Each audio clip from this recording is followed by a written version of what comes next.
Danny, Happy how New are you, Year. brother? I'm good, man. I'm good. How are you? Yes, wanted to Good to see thank you. I wanted to thank you for coming on the podcast. It was a great success. I think it's opened a lot of people's eyes up. But in our podcast, Danny, we talked more about life in general, very valuable. Today, I wondered if I could discuss the commando tests, the Royal Marines Commando tests with you, because it's kind of the crux of Royal Marines training, and I'm sure there's a lot of our young men, also young women. I sound Yeah, like I think that's these days it's kind of opened up to young women, I think, hasn't I try not to sound like David Brent. And of it? course, young women are welcome. I think it's awesome, man. I know that's Yeah, not everyone's opinion, but phew, not bad effort if you can do that. well, it's changing times, isn't it? Yeah, yeah, yeah.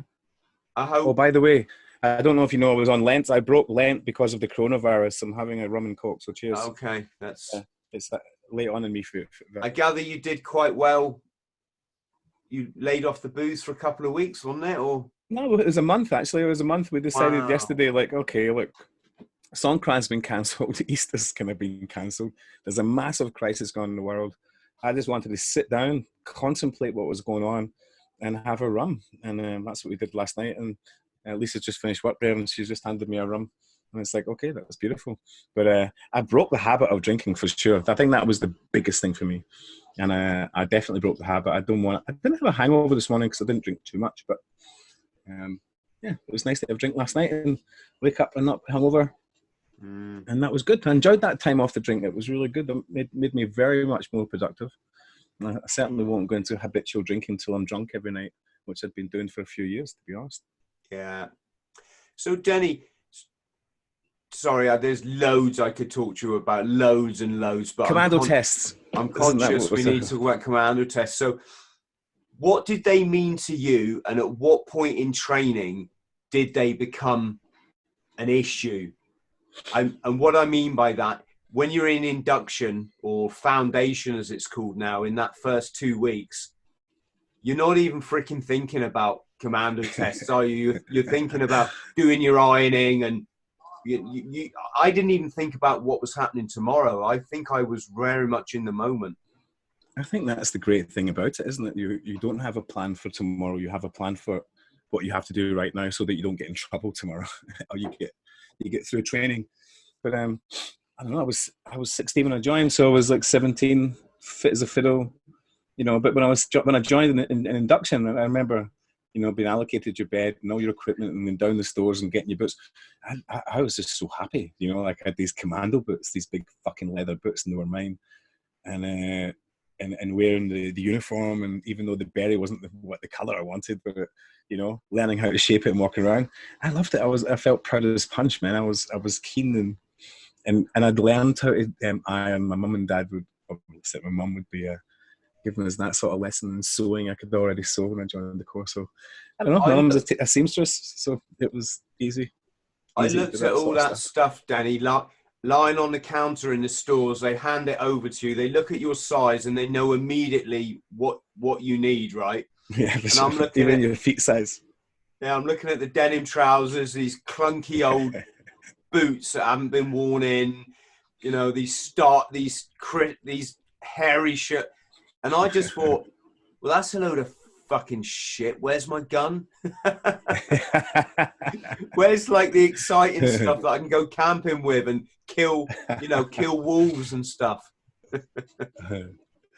It's So funny, you know. I never really had a fascination for guns, man. It was like guns were, I'd never, yeah, it was new to me. Guns, I wasn't part of the cadets or anything like that. I'd never experienced a gun before, so maybe I had a 2-2 air rifle, I think, when I was a kid, but it wasn't mine. And I end up, actually, the truth is, I end up shooting a guy right in the head, right there. I didn't realize it was loaded, and his name was Paul Heffernan. He forgave me, but I don't think his mum and dad did. They were pretty pissed off.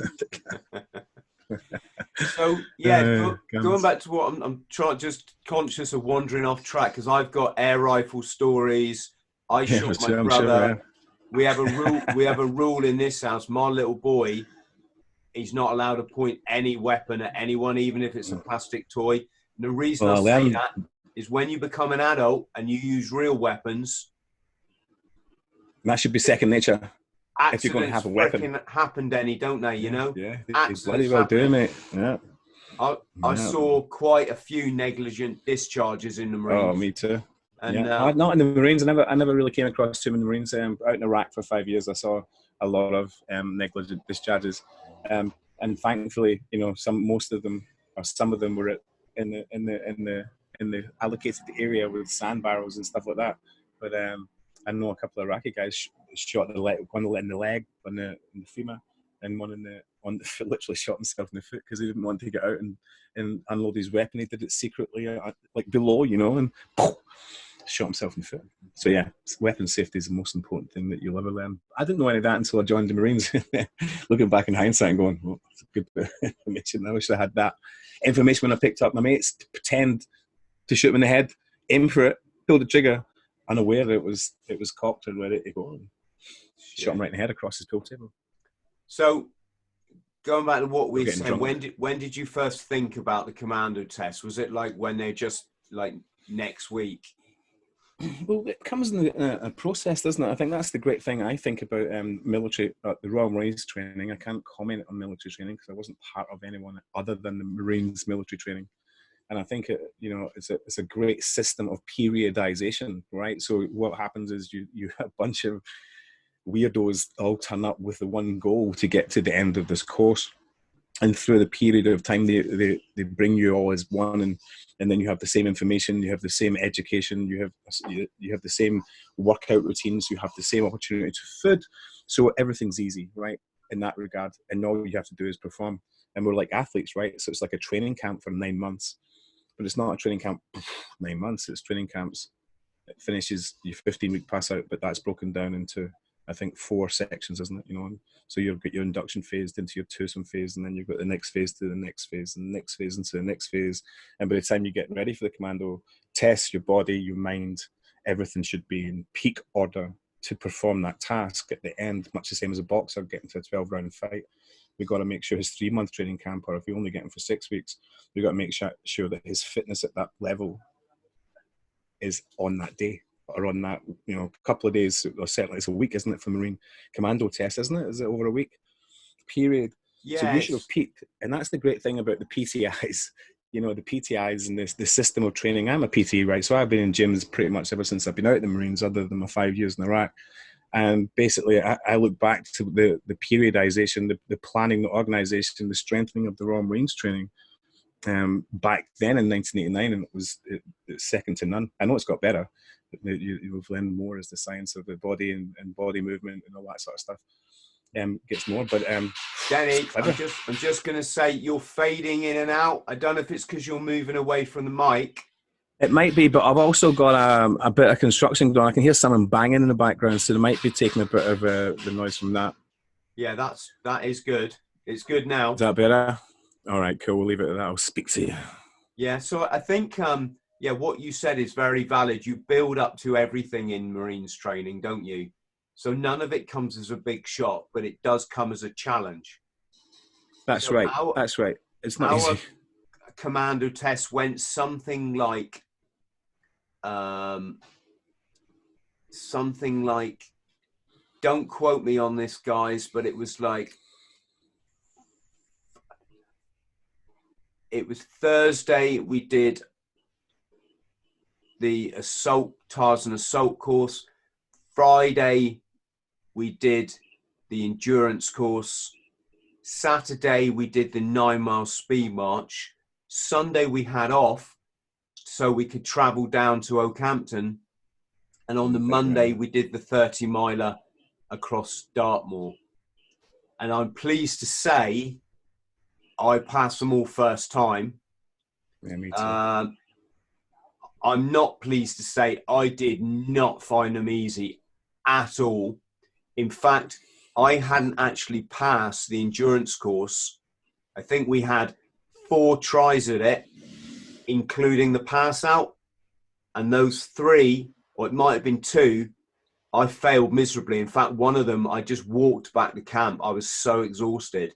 You're wrapped, huh?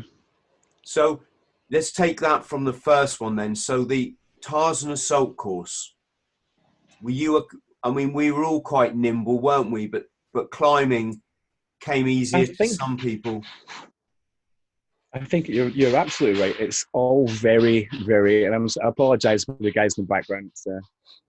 It's 4 o'clock in the afternoon here, and they come to work because it's not so hot. But the Tarzan assault course, you know, by the time you get to the end of training, I think it's a month before you finish and get your 2 weeks before you finish.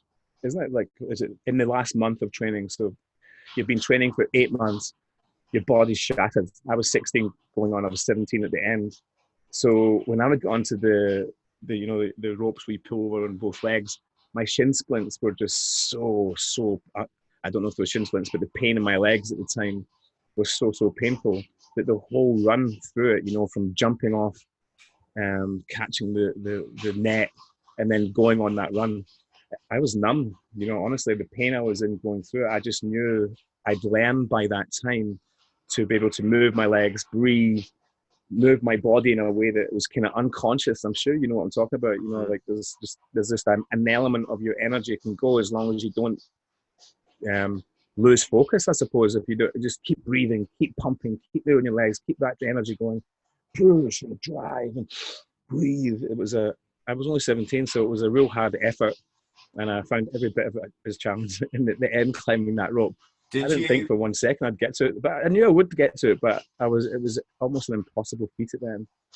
We had one guy, bottle it, I suppose is the word, on the death slide, which is quite funny because I've probably got more of a fear of heights now. Now I'm old and broken than I ever did when I was young. I didn't have a fear of heights when I was young. I think it's something to do with all the drugs I've taken over the years. But, maybe it is. Maybe it is. Or we just become wiser. We've fallen over too many times. We've hit the ground too many times. We've had consequences, which has given us this life experience to go, hold on a minute, do that. For what reason?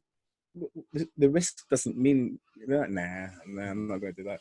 For me, to keep my body able to hold the pads for the guys and spar with the pads with the guys, I've got to look after my body and my mind, much the same as the athletes, you know. So I like to be able to do 10 rounds with these guys, bringing them on, especially the guys who've not fought before, like do 10, 15 rounds on a Saturday, right? So it's nice to be fit. But so did you have anyone bottle it on the death slide? I can't remember, mate. I can't remember anyone bottling it. I can't. Okay. To be honest with you, until you said let's talk about the commando course, it was, again, it's been years and years and years since I put my mind into the thoughts. And he said that half an hour ago. Here we are, and I'm like, I don't think and remember these things as well. I missed the last reunion the lads had recently, which was 30-year reunion since we passed out. So we're talking literally just 30 odd years. Yeah. 30 years ago. We had ours. We all went to Lympstone, and some of the lads were lucky they got to climb the ropes.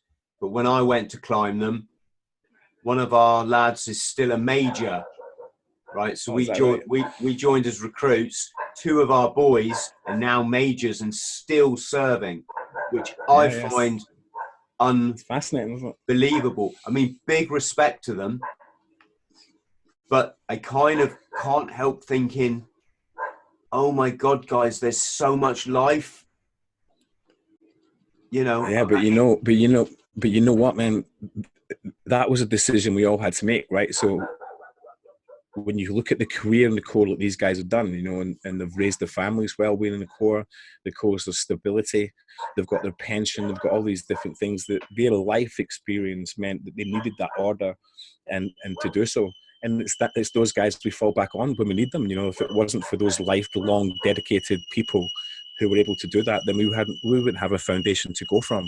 So yeah, you're right. Credit to them, and also credit to the police force and the fire brigade and the nurses and the doctors who put their careers into the same thing, so that, you know, when we get a chance to see them once every 20 years, the knowledge of their careers is what helps us get through it, you know.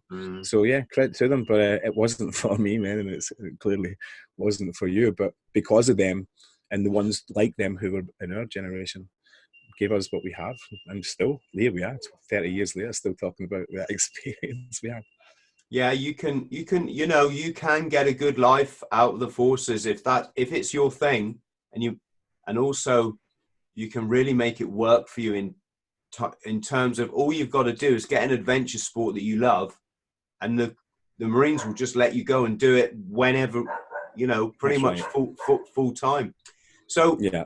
I found the Tarzan assault. So you start off on the death slide, you do the high ropes course, which goes through a forest, and then you come off the high ropes Tarzan course and you basically go to the start of the assault course, run the assault course, do a half regain on the ropes, come back through the tunnels, and then the last thing is you climb this 30-foot wall.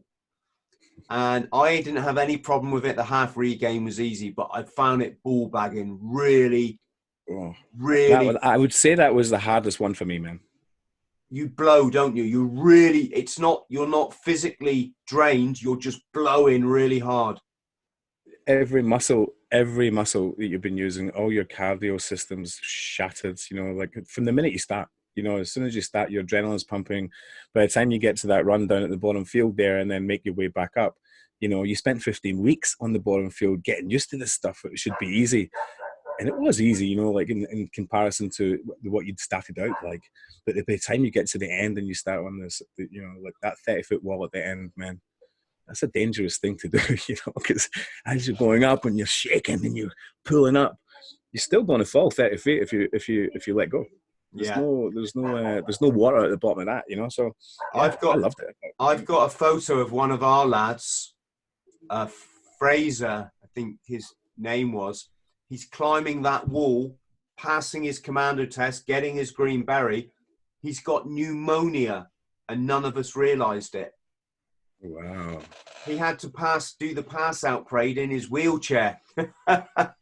Is that right? Yeah. Well, what's that say about the character of that guy? Yeah. To put that's like coronavirus 19, man. It's like you've got coronavirus and you keep going. That's brilliant. Yes. So that was that for our young friends listening. In case you're wondering, that the thing that people found the hardest was some people really struggled to get over the 6-foot wall, and it was nothing to do with height, because I was I was probably the smallest guy in my troop, and I'd get over it easy. It was that a lot of people lacked upper body strength, or they seemed to. They'd struggle with the ropes, but I don't want to talk about the ropes. That's a different part of training. And they struggled with the half regain, but not as much as the full regain. So the half regain is you're lying on the rope, you fall under it, and then you just get your leg back over and swing back on. Whereas the full regain, you're actually hanging down like this, and then you've got to get up, get your leg over the rope, and climb back on a rope. It seems impossible, but again, the momentum works in your favor. I won't go too much down there, because that's more part of your battle fitness tests in the beginning. Pass out, which is your middle phase of training. So let's talk about my nemesis, the endurance course. I'll just give you my little take on it. I ran it just like everything in training. I assumed I was going to pass it, Denny, because I passed everything. Yeah, me too. You know, I just passed everything. I've not been big-headed. The physical stuff I knew it was easy. Yeah, I'm not trying to be big-headed. It's just it didn't occur to me I might fail something, so long as I just did what the next guy did. And then when we did the endurance course, my theory floundered, because right from the start, they pair you up in threes. We did it in February, so we had to break the ice on the Peters Pool just to wade through it, right? And you're wading through up to there. It's obviously a lot deeper because it's raining more in the winter. And you have to stay together in your three until you get to the Smarty. Is it the sheep dip or the Smarty tube? I'm not sure what they call them these days. They've just done them out as well. They look good. Yeah, I'm not sure. I think it was the sheep dip where they push you through these underwater culverts, so underwater tunnels. How did you find that, Chris? Oh, I had no fear. I don't have fear, Danny. So, again, No, I thought that obviously the endurance course, you start off wet because of that, isn't it? You know, that's the first thing you do, right? Is put you fully immerse your body in freezing cold water. Now, you hold on a minute. You said you did it in the freezing, but that would have meant you started doing it in the sunny. No, no. The way the system, you've been doing the whole thing in winter. I'm just going to finish my point now because I did sound a bit of a dickhead. What I didn't mean like I'm special and I've got no fear because I'm tough. What I mean is I don't go there. I don't think about the fear. I don't let it enter my head. I look at that tunnel. It's underwater. It's 0 degrees out. It's 1 degree, so it's just above freezing. The lads shoving me in. I'm not thinking anything. My mind is blank, Danny, other than get in there. And that's a good thing, Chris. And that's what the Marines are looking for. That's what the Corps is looking for. People that can take the information and do what has been told because it's been proven it works, right? So don't ask questions, just get it done. So when you get to that water, you've got to trust that your mate's going to throw you up further enough so that the guy can reach you and he's going to pull you out, right? Once you know that system in there for guys like us, because we all became commandos, you know, that should be no problem. But I was watching something on YouTube a couple of years ago, and there was lots of civilians doing it, and some people just can't get their head around getting their head under the water and going into a tube with the potential of not coming out the other side, which even when the potential is taken away by a bunch of Marines saying, we do this for a living. So, yeah, some people have that fear, but I suppose in training, these sort of guys are whittled out because you can't have that fear of being in closed up areas like that. You know, if you're going to be living and working on a commando basis, it's good mental training. You know, like to go through those tunnels. It was sore, wasn't it? In the old days, I think they've done them out nice now. But you know, it'd be sore on your knees. It was horrible. The water would be high, and yeah, you could feel the panic inside yourself, but you still got on with it. That's I suppose what you're saying, right? Fear doesn't let you stop you doing things. Fear makes you drive forward more. I hope that's what most Marines are all about. You know, there's fear. Why? You know, let's find out more about it. Don't you think? Yeah. Oh, definitely. I mean, I'm also a bit like I just wouldn't show fear anyway, even if I had it, Danny. You know, I'm the same when I was skydiving. It's like, I'll make sure I'm the first person out. So I'm set the example to everyone else. This is how you do it. So when I did my parachute course in the Marines, and I'm doing that with the paras, right? So what we call, no disrespect, but they're referred to as baby paras. So they've got their berries, but they haven't done the jumps course yet. If I'm in a balloon with 4 paras, I'm the first one out because I'm a Royal Marine. That's just how it is, right? Probably a para doing a podcast now saying exactly the same thing, and I'm sure there's a counter and a debate to this for sure. But I'm like, I'm not showing fear. So when I was in that balloon, I just turned around and went, he said, number 1 to the door.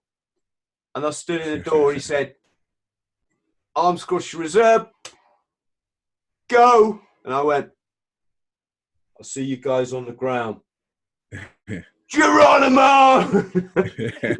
I broke all the rules. You're not allowed to say anything other than 1,000, 2,000, 3,000. But just to show that I wasn't scared, even though, you know, you were obviously a bit scared. I mean, I'm not. Well, that would be an argument with a psychologist to say, well, it was because you were scared that you made that funny goof. Yeah. Yeah. Oh, of course. Quite possibly. But no, it was just me. You know? Just me showing off. Really. Showing off, of course. So I think I've not shown off for years. You stay in your 3 until the sheep dip because you need 3 of you. As soon as we got through that obstacle, my 2 guys were off, and I knew immediately I just was not as strong as them, Danny. You know, or I was in the wrong mental place because when we did our first run through, as soon as they ran off, I just started walking. I just thought, I can't do this. I just thought maybe the Marines is not for me then, you know, maybe. Yeah, that was your breaking point, maybe. That was the one that challenged you most. Huh? Well, I don't want to say breaking point, because obviously this is just the dry run through. But yes, it was my nemesis. It was the point in training that, you know, everyone is going to find one part of training hard, aren't they? Some people find several, but everyone finds at least, you know. You can't tell me there's someone out there in the Royal Marines who went through training who didn't find the majority of it hard. It wasn't easy. There's some points through training you're thinking to yourself, what the fuck would I want to be around people who think like this for? These guys are lunatics. But, you know, they're cool lunatics, you know, and you can tell that when you're meeting someone, you look in their eyes and you can hear them talking to you. There's something about it. You're looking at a person who has a knowledge that you're intrigued with. And if they can deliver it well, which most instructors that I've known can deliver it well, you become, it's like a dreamlike state, you know? You're just giving up to it and going, what is it I need to know? Because this could save my life. So, yeah, I can understand. I can understand why people would say, I'm not doing it and I've had enough. Definitely, because why would you want to be in a position where you were the one who have got nothing? You're in a fucking tunnel. The enemy's looking for you. And you better shut up. Who would want to be that person? Not many people, man. You know what I mean? And that's the reality of what commando training is, isn't it? It's to teach your mind to be okay in isolation, as well as under. I'm just going to fast forward because I'm conscious of the time here. For me, when we did the actual commando test, the actual endurance course, I still hadn't passed it. I still did exactly the same thing. I was slow on the course through the tunnel. I mean, through the tunnels, I was the same as everyone else probably, but it was the running. So what was holding you back, Chris? The running, being soaking wet. You know, all your kit makes you weigh. You feel like you weigh double, don't you? Is that why you do now what you do? Is this what it all comes from that? Fuck, I got to get good at this thing that I'm not very good at. I'll run long distances wet and cold with weight on my back. Oh, it's probably definitely a factor. Yeah. You know. Yeah. I can hear it. As you're telling me the story. It might be a factor. Yeah. I mean, it's all everything's in the cake, isn't it? You know. Yeah, but I came off the course, and I looked at my watch. I was the slowest I had been. I was just the slowest I had ever been. And a guy flew past me, and he was the slowest guy in the troop generally. He was also a guy that he was a bit of a knob. I don't like talking badly about people, but he just was a bit of a knob. And let's just say he was a knob at that time of his life. At that time of his life, it wasn't his fault. I guess we're all knobs to some people, right? You know, yeah, we are. I guess we are. It wasn't. It was just at the time he came across a bit kind of snooty. Yeah. Anyway, that's irrelevant. He flew past me and he went, "Come on, Thrall." And it was just the fact that I had the slowest guy in the troop G'ing me up. It woke me up, Danny. And I looked at my watch. Makes a big difference. Yeah. I had to run to get back to camp in all that kit, 8-minute miles, right? That is going some. Most people can't run 8-minute miles in PE kit. When I go running now, I run between 10 and 12-minute miles. I just like to go out and enjoy myself, right? Yeah, so I had to do 8-minute miles back to camp, and all I did was start putting one foot in front of the other. And in my head, I was not going to stop. And I built into a rhythm, and that just fired me on. Yeah, man, that's what I was saying before, right? That's one of the secret intelligences that you're learning in that personal moment that you've got it, and you learn that, you know. You were 18 when you did training, was that right? And I was like 16, going 17 or something like that, right? So we learned at a really early age that this ability for the human body and human mind to merge together and still be able to do it.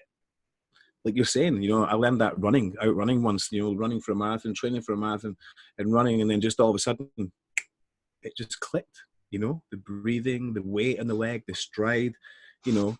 I was there for a long time, you know, and then I didn't run for many years, and I've not, you know, I can't run now because of my Achilles tendons, but I can remember, you know, that moment where it took about nearly a year of learning how to run properly and stride properly and breathe into it and then sprint and come back and sprint and come back and do all these different things. And once I really realized that happened, it was like, oh, fuck, that's beautiful.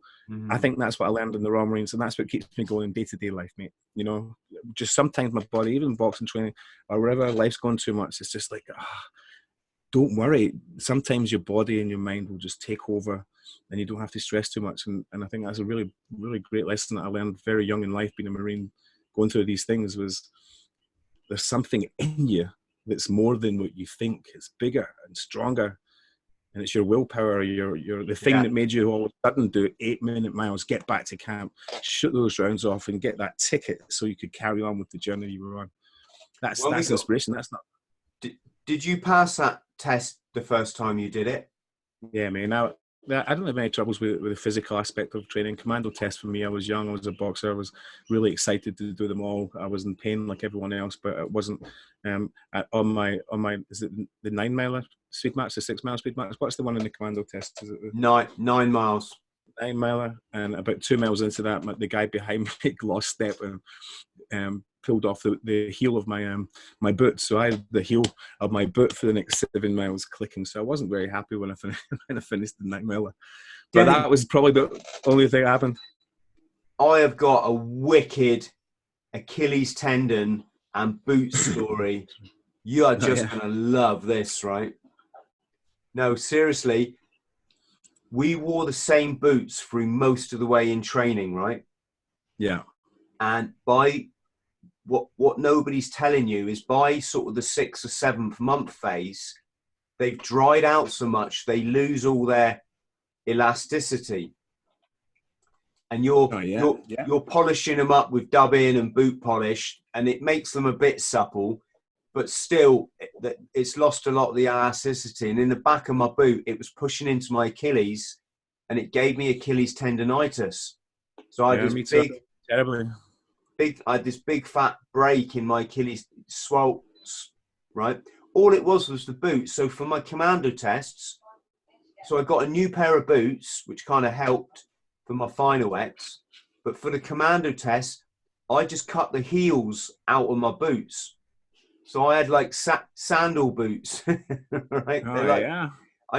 I just cut like the little bit that was poking into my Achilles. I cut those bits out. So I had big holes in the back of my boots. But that was actually probably good because the water would then come straight out, right? I have no idea, man, if that works. Did you do you remember the shoot? When you do the endurance course, you run back to camp, don't you? Yeah, I mean, you know, the endurance course for me was Chris, and there's a guy called Chris. I'll come back to you in a minute. He was inspiring me. He's my training team. He was inspiring me. It was like you. He was encouraged me to get the record. I was going for the record for the endurance course. So I was at the other end of the scale. I was pushing and striding, thinking that I could pull off the record and go for the Commando medal. That was my drive. And he was in my ear every time he saw me, going, "Come on, you got this!" And I almost got it. So by the time I got to the shoot, I was quite happy to just fire it off and see what the scores were. I was like, "Did I do it?" I didn't do it. You know, I just missed it by a little bit. So I think our experience there, you know, like you're finding it really hard. It was one of those things that at 17, that was it for me. This is what being a commando was all about, being the endurance course. So when I got to the rifle range, and so you fire from, it's not a lot, it's something like you fire from about 20 or 30 meters, and you've got to get 6 of 10 shots on the target. Having quickly cleaned your weapon, they let you pull it through. So you pull the barrel through with a string and a bit of cloth. You're allowed to put a little bit of oil on, and that is it. You're not allowed to take your weapon apart and clean it. The idea is you should have kept it clean on the course. That's just a joke, because you're going through those tunnels. You're just throwing the fucking thing in front of you just to get... Absolutely. Especially if there's water in those tunnels and you've got, you know, dirty water going up your nose. You can try and keep it out, but, you know, it doesn't always happen like that. You know? I was so committed on... Tell stories about dirty muzzles. I was so committed. I cannot fail this now, right? I cannot... I've got in the time. I can't fail. So when I picked up a target, I just picked up one that hadn't been pasted over. So for those people So listening, already had shots. yeah, so it already had 10 holes in it, right? And I just went and stuck that down. You're not stupid. In the military, you've got to make things. If you can make things work, you make it. You know. That's it. That's it. You got to adapt and overcome. That was genius. But the trouble is, then I had a problem, Denny, because after the shoot, we had to go and show the target to the corporal. And the guy in front of me stepped up to the corporal, showed him his target, and the corporal went, "Recruit so-and-so, you've got 16 fucking holes on your target." You fucking cheat, right? So what he'd done is he peeled off some of the patches before he did the shoot. So he ended up with 16 holes when you only get 10 rounds. He went, "Right, you're fucking back troops," right? So he's back troop for cheating. Oh my goodness. But I need to add something here. They didn't like him, Denny. And you know what? That's the easy way to get him out at the end. It wasn't that they didn't like him. It's that they didn't think this guy had what you need to have to be a Royal Marine, and they didn't want him in the Royal Marines. And that is fine, because as we all know, there's a certain parameters that you need to fit into. That's another long story. You know, who deserves to do this and who deserves to do that. But at the end of the day, same as SBS and SAS, the selection process isn't necessarily on how good a soldier you are. It's how will you deal with the situation that you're going to face with those guys. Yeah, and that's it. It's a character you might have got in if you were 5 years before because of who will be on the DS team or something like that. But that's just the process, man. Some people win, some people lose, man. That's the life of death of being at war and being one of us. You know? Here's the thing, though, Danny. Right? So I'm in the queue behind him. He's just got back troop for having 16 holes in his target. I've got 20 holes in my fucking thing, right? And I'll never forget, it was this really nice corporal called Corporal Ferguson, and he liked me. He liked everyone. He was a really nice Irishman. I'm sure everyone was right behind you trying to get the run in as well. Yeah, and I stepped up and I just held my target up, and he looked at it and he went, and I saw his eyes click that I obviously had more than 10 holes in it, and he just went, "Well done, Thrall." You know, they're not stupid. They, do you know what I mean? Oh, so, man, you know, like you learn, you know, you're only in training for a short time, isn't it? It's like bringing up kids. You only have kids for a short period of time, and they're adults. You know, it's the same as us being in Marine training. It was 30 years ago, and then you march on with your career, and you watch how the guys treat the recruits and the training programs and that.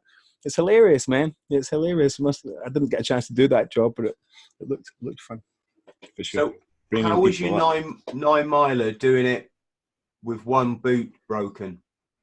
Well, I think that was probably the only sort of commando challenge that I found a challenge, because it was strenuous on my leg, and I think I was more frustrated with the guy who was behind me who'd done it, you know, because it was after like 3 or 4 clicks of him being out of step on such a day. You know, it's your commando test. You know, you expect everyone to sort of be at the same place as you are. So I think by him clipping my heel a couple of times, I spent the whole thing cussing him, and I can't really remember too much about it. You know, just like fucking. I think we had a wee altercation at the end of it, but again, we both passed the commando test. It wasn't a fight. It was just. Do you remember that? I was 17. Do you remember we stopped in the middle? And they had all drinks bottles. You could have a quick drink of water, and you put the bottle down and you carried on again. I can't really remember that, to be honest with you, mate. I got more brain cells than you left. Did they? Is that for sure? I don't know, man. As I said, I was 17. You know, I was really just trying my best. I was only 18. I could do. I was 19 by this stage. Yeah, well, I was 17 at the stage. I joined at 16, so I was just happy to be managing everything with the big boys, you know, and get through the physical aspect of it.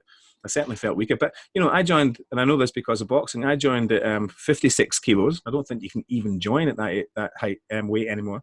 I joined at 56 kilos, and by the time I went through, 56, and then by the time I passed out of training, and I had a chance to box for the trip in the co-championships. I was 67.5 kilos. So I put like 10 kilos on in the space of 9 months.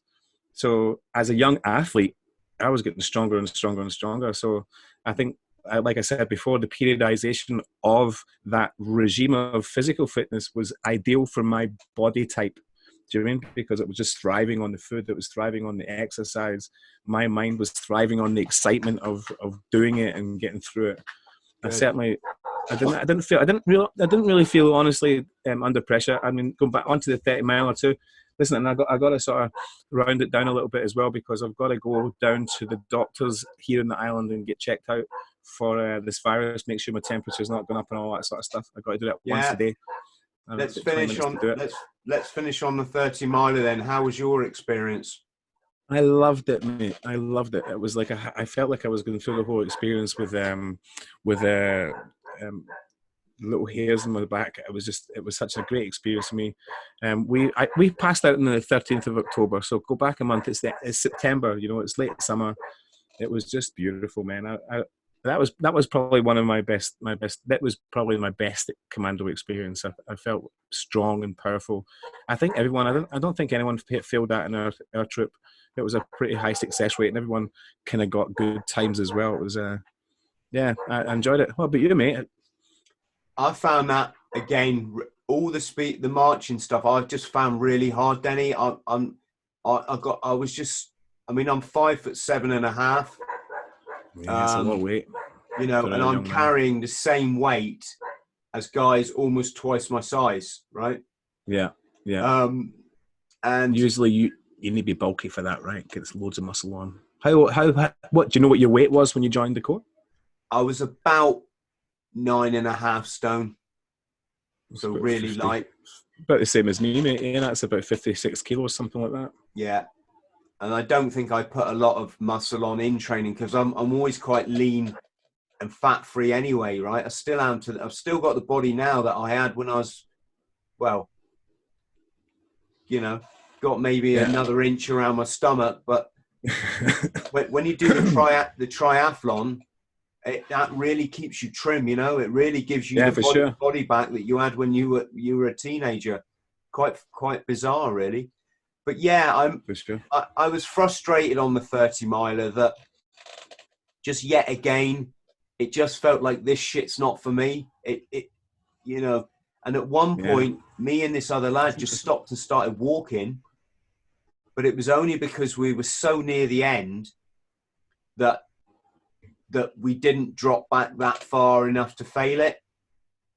So it was kind of, we came over the last mountain that you cross is all these false peaks. So when you think you're at the top, you got to go on again. When you think you're at the top and you are fucking ball bag by this part of training. It's hard work. It's hard work for sure. You just want it to be over. Your body is drained of nutrients, of vitamins, of energy, of fat, of everything. You just want to get to the end. And of course, you've got to keep going up and up. And on about the second to last one, me and this guy, we just looked at each other and went, fuck it, let's just walk, you know, let's just walk at our own pace for a bit. And we did. But when I got over the hill, it was like you could just run down the hill to catch up with the other guys. So it was something like that.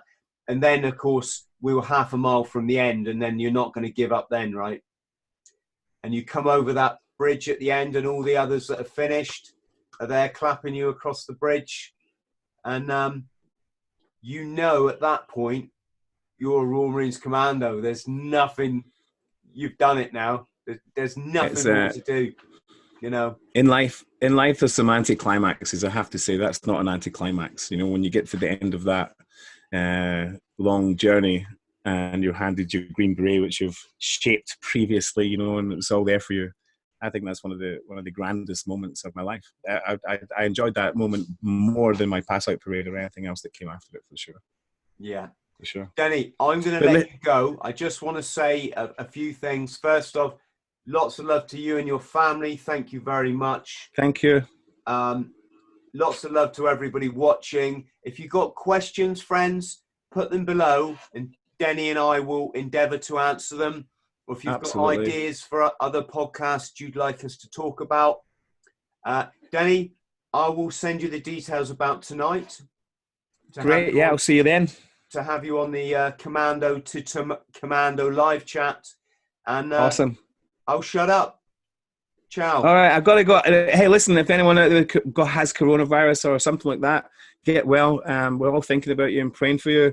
I have to go and get checked now because I'm on a 14-day sort of observation. So that's why I've got to quickly go now. My wife's down there. Good luck. Let me know how that goes. It'll be all good, man. But good luck. Thanks very much, Chris. It's always a pleasure, brother. And speak to you soon, man. Cheers, brother. Take care. Cheers, mate. Cheers.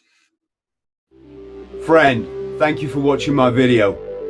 I'm the only person I know that has ticked every item off my bucket list, and I did so coming back from chronic addiction with no help from anybody.